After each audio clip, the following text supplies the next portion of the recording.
See the stone set in your eyes, see the thorn twist in your side. I wait for you. Sleight of hand and twist of fate. Olá, boa noite, bem-vindos ao Jornal da Alterosa dessa sexta-feira, 1º de maio, Dia do Trabalhador. Nós abrimos a edição de hoje com esse vídeo, feito pela Polícia Militar de Minas Gerais, em homenagem a todos os trabalhadores dos serviços essenciais. São policiais, guardas municipais, agentes da Polícia Civil, trabalhadores do Serviço de Limpeza Urbana, jornalistas, produtores rurais, caminhoneiros e aqueles que não puderam parar durante essa pandemia. E o dia 1º de maio, esse feriado, foi diferente. A tradicional missa, que acontece todos os anos na Praça da CEMIG, em Contagem, na região metropolitana, foi feita de forma diferente. A pandemia não foi motivo para cancelar a cerimônia. A 44ª edição da tradicional Missa do Trabalhador, que sempre aglomerou milhares de pessoas, pela primeira vez foi transmitida pela internet e celebrada por Dom Vicente Ferreira. Mas desta vez sem aquele momento marcante, dos fiéis sendo abençoados com as carteiras de trabalho. Hoje foi tudo à distância e com muita fé. Também pelas redes sociais, Dom Valmor, arcebispo metropolitano, homenageou todos os trabalhadores. E ao fazer essa prece, o nosso coração se reacende na esperança, para estarmos numa vida sem esses sacrifícios enormes impostos, em razão das consequências desastrosas da pandemia, seja na economia, seja na vida pessoal, seja nos sacrifícios que também estão pesando sobre nós como igreja. E agora vamos aos números do coronavírus em Minas Gerais. O estado tem 88 mortes. São 6 novos registros, 3 aqui em Belo Horizonte. As vítimas são 2 idosos, um de 68 e outro de 85 anos e uma senhora de 74. Todos tinham doenças pré-existentes. Os óbitos em investigação são 80. E o estado tem agora 1.935 casos confirmados, vejam aí. O número de casos suspeitos é de 86.214. 895 estão na região central, depois vem o Triângulo Mineiro e o Alto Paranaíba com 268 casos. E na sequência a gente tem aí o sul de Minas com 222 e a Zona da Mata com 209. Em Belo Horizonte, vejam o gráfico, são 610 casos confirmados, entre eles as 20 mortes. O primeiro óbito foi registrado dia 16 de março. Ontem eram 593 casos, hoje nós abrimos o mês de maio com 610. Um lote com quase 1,5 milhão de testes rápidos de coronavírus vai chegar daqui a pouco ao aeroporto de Confins. As informações com Larissa Pimenta. É isso mesmo, Carol. A chegada do voo no aeroporto de Confins estava prevista para as 5 da tarde, mas foi alterada para as 10 da noite, porque houve um atraso no embarque na China e na conexão em Portugal. E o motivo do atraso foi para uma boa causa, viu? Inicialmente seriam enviados 800 mil testes, mas foi possível trazer quase 1,5 milhão. Os testes foram comprados por empresas privadas, 8 prefeituras do interior de Minas Gerais e uma parte pelo governo do estado da Paraíba e o Hospital Sara Kubitschek, em Brasília. Eu volto com você no estúdio, Carol. Obrigada, Larissa. E agora é hora de previsão do tempo. Veja como vai ficar o tempo neste sábado em todas as regiões do estado. Confira no mapa.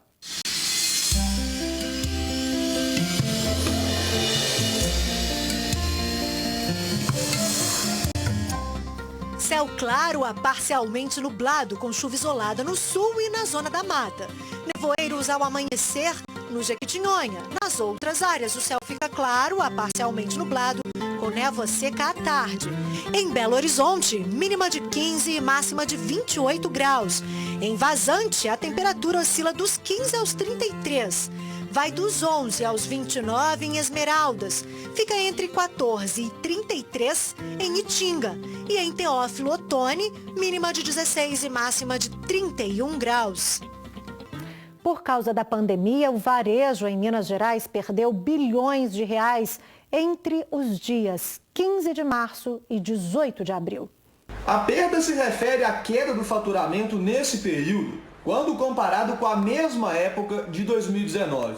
O valor de 2020 está 39% abaixo do verificado no ano passado.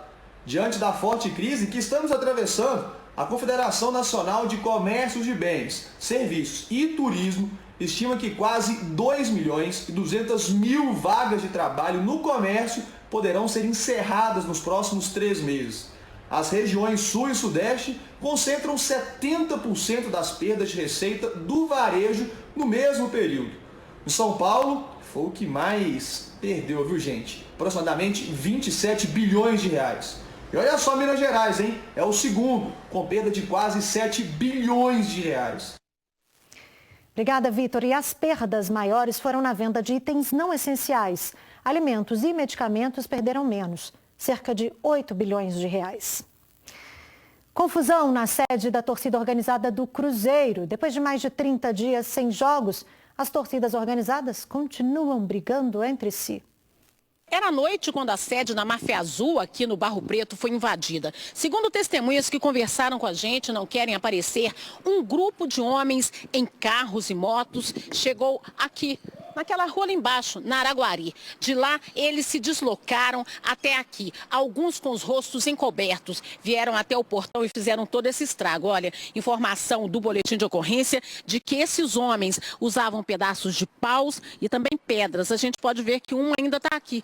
E olha só, eles arrebentaram essa entrada aqui da máfia e ainda teriam agredido pessoas que se encontravam lá dentro. Ainda dá para ver que há pessoas aqui na sede, mas eles não querem falar com a gente. Informações do boletim de ocorrência são de que, depois de promoverem todo esse estrago aqui, os homens fugiram do local, mas 6 deles foram localizados na região do bairro Padre Eustáquio e levados para a delegacia. De acordo com informações da Polícia Militar, várias viaturas foram acionadas à procura desses homens.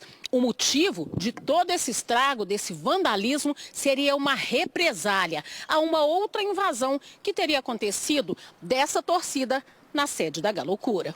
Imagens que a TV Alterosa conseguiu com exclusividade mostram um pouco das cenas de vandalismo. Os homens estão com agasalhos e com vários pedaços de paus nas mãos. Veja. De acordo com o boletim de ocorrência, mais de 20 pessoas participaram do vandalismo, mas vizinhos afirmam que foram pelo menos 60. A prisão de 5 deles foi durante rastreamento, após a PM receber a denúncia. Durante rastreamento, nós localizamos em um veículo Palio com 5 indivíduos na altura do bairro Padre Eustáquio. Esses indivíduos confessaram a participação, são todos membros da torcida organizada Galocura, e relataram que os fatos se deram em razão de represália a uma ação anterior praticada pela Máfia Azul, em que eles teriam danificado aí a sede da Galocura. Um 6º indivíduo, que também foi identificado, não foi localizado, mas foi identificado e também foi relacionado à nossa ocorrência. Segundo a PM, materiais usados pelos vândalos foram apreendidos e os suspeitos levados para a central de flagrantes. A Polícia Civil agora, através de investigações, provavelmente diligenciará no sentido de tentar identificar mais participantes para que possa ser feito e concluído aí o inquérito e enviado à Justiça em tempo oportuno. Já se sabe se esses que foram detidos já têm histórico de confusões? Sim, alguns já têm passagem, inclusive respondem por alguns crimes, né? Todos eles já têm envolvimento aí com essas brigas de torcida, tem passagens sim já verificadas no sistema. Daqui a pouco as notícias do esporte e mais. Um canal infantil explica o coronavírus às crianças de uma forma bem lúdica. Eu te mostro já já, não saia daí. Fundada em Belo Horizonte. E o Péricles de Souza chega agora com as notícias do esporte. E aí, Péricles, o futebol volta ou não volta? Boa noite, Carol, e a todos. Olha só a historinha. Primeiro ato. A CBF sinaliza com a volta do futebol. Segundo ato, a Federação Mineira se reúne com o governador e anuncia que vai montar uma comissão para elaborar um protocolo para definir procedimentos para voltar com as competições. Terceiro ato, o prefeito de Belo Horizonte avisa, aspas aí para o Calil, hein? Aqui em BH, para voltar com o futebol, a FMF terá que conversar com o prefeito, que é quem manda na cidade, e proibiu eventos. Aqui não vai abrir, a não ser que a justiça mande. Não tem futebol. De acordo com o STF, quem manda na cidade é o prefeito. Pensar em futebol agora é coisa de débil mental. Fecha aspas. Agora é esperar cenas do próximo capítulo. Enquanto isso, sem futebol, os dois maiores clubes da capital lutam para colocar os salários em dia. O Atlético já havia anunciado 25% de corte nos vencimentos de jogadores e funcionários. Ainda assim, completa agora 2 meses de salários e direito de imagens dos atletas atrasados. E a partir de hoje, Dia do Trabalho, o Cruzeiro decidiu que também vai reduzir 25% dos salários de jogadores e comissão técnica. Cerca de 70% dos funcionários que retornaram de férias na última semana terão os contratos suspensos. Só o América segue sem cortes. É isso aí. Bom fim de semana em casa, hein? Um abraço. Obrigada, Péricles. Um vereador de Belo Horizonte quer a reabertura das academias da capital. No pedido realizado pelo vereador César Augusto do PROS, foram anexados vários trechos de estudos que indicam que as atividades físicas são importantes para a saúde das pessoas. Da abertura das academias de artes marciais, musculação, ginástica e crossfit. Entendo que o esporte é saúde, melhora a sua saúde mental, sua saúde física e também confio nos profissionais, que possa dar uma dinâmica mais segura para os treinos. A gente sabe que os profissionais, a necessidade que está passando com a falta de emprego, com a falta de serviço. Pois é, nós entramos em contato com a Prefeitura de Belo Horizonte, mas eles ainda não nos deram o retorno. Durante o distanciamento social, aumentou e muito o número de compras pela internet. Segundo a Associação Brasileira de Comércio Eletrônico, a venda de alimentos online cresceu mais de 300%. As vendas para a Marluce e para a Denise aumentaram desde que começou a pandemia. Elas têm uma loja virtual de vendas de doces e salgados em Belo Horizonte. Nós tivemos um aumento de mais de 50% nas vendas, do pão de queijo, mas fazendo uma média de todos os produtos, um aumento de 50%. E o boca a boca tem funcionado bem nesse momento, porque uma pessoa prova, gosta, são produtos caseiros, utilizando os produtos de qualidade, aí vai passando para um, para outro. A gente tem visto um resultado muito positivo nesses grupos de solidariedade. Segundo uma pesquisa realizada pela Associação Brasileira de Comércios Eletrônicos, o volume de vendas online de alimentos cresceu 330% em março em relação ao ano passado. A Letícia é uma das pessoas que tem ajudado no crescimento das vendas virtuais. Ela compra de tudo pela internet, mas é com alimentação que ela mais gasta. Supermercado, roupa, uma vez eu até cogitei comprar um guarda-roupa pela internet.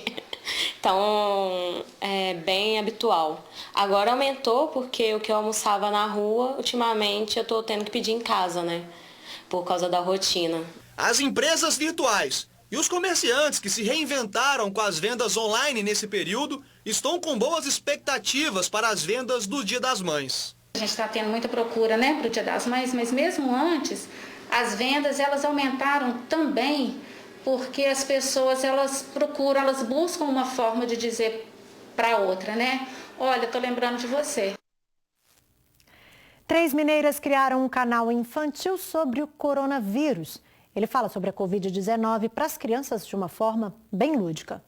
O canal usa uma linguagem bem lúdica para mostrar o que está acontecendo. Às vezes, no diálogo, de um assunto tão sério como é o caso da pandemia, é difícil fazer a criançada entender. Os conteúdos explicam, por exemplo, o que é o novo coronavírus, as formas de se proteger, as formas de contágio e por aí vai. O Explicatrix está disponível nas redes sociais e no canal do YouTube. A gente vai assistir um trecho que nossa produção separou. Explicatrix. Ciência explicada, tintim por tintim. Por que a gente precisa caprichar tanto na lavação das mãos para evitar o coronavírus? Isso é porque água e sabão são tiro e queda contra o coronavírus. Esse chato do coronavírus tem tipo uma cobertura que é toda feita de gordura. O sabão quebra essa gordura e deixa o vírus incapaz de infectar. A iniciativa é de 2 jornalistas mineiras. Elas contam também com a colaboração de uma médica pediatra. Detalhe, tudo está sendo feito à distância pela internet, sem contato ou aglomerações. Repetindo, nome do canal, Explicatrix. Obrigada, Laura. Daqui a pouco vocês vão conferir a programação de shows pela internet que nós... Um estudo do Ministério da Saúde mostrou que o brasileiro aderiu às práticas de higiene que foram recomendadas para a prevenção à Covid-19. Mas esse hábito de higienizar as mãos, por exemplo, está mais presente entre as mulheres. A pesquisa mostra que 82,7% da população tem seguido as recomendações de higiene. Uma média de 8 para cada 10 pessoas entrevistadas, né? Quais são esses hábitos? Principalmente lavar as mãos com água e sabão e também higienizá-las com álcool. Segundo especialistas do próprio Ministério, para fazer isso da forma certa, leva pelo menos 20 segundos. Aí consegue limpar bem a parte da frente, de trás das mãos, dedos e por baixo das unhas. Tem o pulso também, não pode esquecer. O estudo ainda mostra que os brasileiros vêm seguindo outras orientações, como, por exemplo, a limpeza de superfícies e também de objetos de uso compartilhado. As mulheres, com um percentual de 87,3%, adotaram mais esse tipo de hábito do que os homens, que somam 77,7%. Mais números, 66,3% aderiram a mais práticas. Exemplo, retirar os calçados na hora que chega em casa. Essa aí eu estou fazendo. 90,9% afirma ter adotado algum tipo de isolamento social durante a pandemia. A gente está fazendo também, todo mundo aí na TV. A pesquisa inédita do Ministério da Saúde foi feita pelo telefone. O estudo ouviu cerca de 2.000 pessoas em todo o Brasil com 18 anos ou mais. Neste dia 1º de maio, veja como estavam as ruas aqui da região metropolitana. Dia bonito, típico de um feriado bom para passear. Mas em tempos de pandemia, a orientação é ficar em casa. Por isso, locais que normalmente são visitados nessa data estão fechados. É o caso da Serra do Rola Moça, na região metropolitana de BH. Bem na entrada, uma faixa informa a interdição. Mais à frente, o mirante Morro dos Veados, um dos pontos mais visitados do parque, está fechado, com uma estrutura metálica, para impedir a entrada de visitantes. Mas não adiantou muito não. Este grupo aí pulou a cerca, como se estivesse tudo certo. No caminho, flagramos também um grupo de pessoas caminhando na estrada. O topo do mundo em Brumadinho também está fechado. Paulo veio de longe para apreciar a vista, mas, pelo visto, não vai ser possível. Pois é, cara, a nossa expectativa no feriado era dar um passeio. Aí viemos lá de Santa Luzia, só que aí chegamos aqui, demos de cara com isso tudo fechado. Vamos ter que voltar para trás agora. O fechamento desses locais se deve ao cumprimento do decreto do prefeito de Brumadinho, emitido na última quarta-feira, que proíbe a entrada de veículos e permanência de pessoas nesses lugares. A medida vale enquanto durar a pandemia do novo coronavírus. Já na Praça do Papa, região centro-sul de BH, encontramos grades para impedir a entrada de pessoas. E a única aglomeração que vimos foi essa aí, ó. Você vê que Belo Horizonte, dentro das capitais do Brasil, é uma das que está numa situação melhorzinha, né? Então, a gente tem que passar por isso mesmo, infelizmente. Essa é a realidade que nós estamos vivendo hoje. A Praça da Liberdade segue o mesmo protocolo. Grades cercam todo o entorno do espaço. Algumas pessoas tiveram que caminhar na rua. Seu Éder discorda da medida. Eu acho que é uma medida radical. Sabe, as pessoas respeitam o espaço uma da outra, de máscara, né? Eu acho que é um exagero esse fechamento aqui. Eu gostaria muito que fosse aberta, né? E que desse essas instruções para os usuários, né? O Dia das Mães está chegando e como não é possível aquele abraço gostoso, que tal você demonstrar o seu amor fazendo uma homenagem super especial?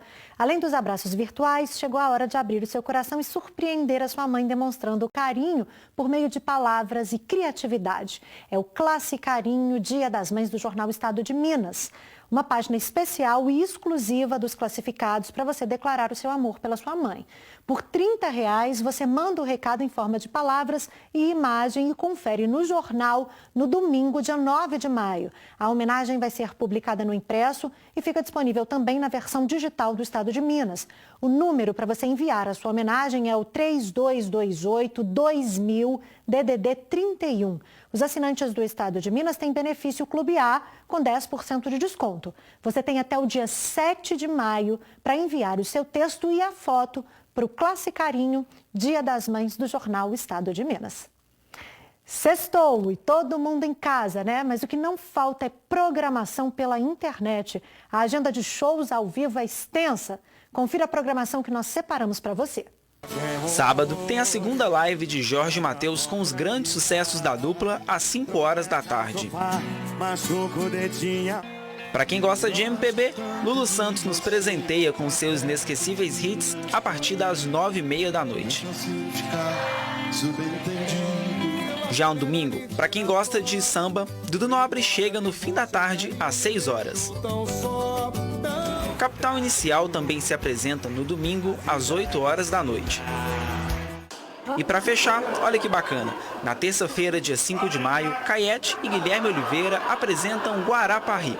E quem faz o convite é a própria Caiete. Oi, gente! Aqui é a tia Caiete, eu não tô boa não, tô ótima! Tô passando aqui pra fazer um convite maravilhoso pra vocês. Já viram teatro em casa, na sua casa? Pois é, a gente tá com uma mega novidade hoje. Vai ter Guarapari Live no Cine Teatro Brasil Valorec, com toda a proteção e segurança que todos nós atores merecemos, tá? E olha, você vai acompanhar na sua casa, pelo YouTube, @Cine Teatro Brasil Valorec. Obrigada, Caiete. E hoje, daqui a pouquinho, às 9 da noite, tem Léo Santana, Parangolé e Harmonia do Samba. Daqui a pouquinho você fica com o SBT Brasil. Aliás, agora, o JA é que fica por aqui. Um ótimo fim de semana para você. Se puder, fique em casa, se cuide e cuide de quem você ama. Tchau! See the thorn twist in your side.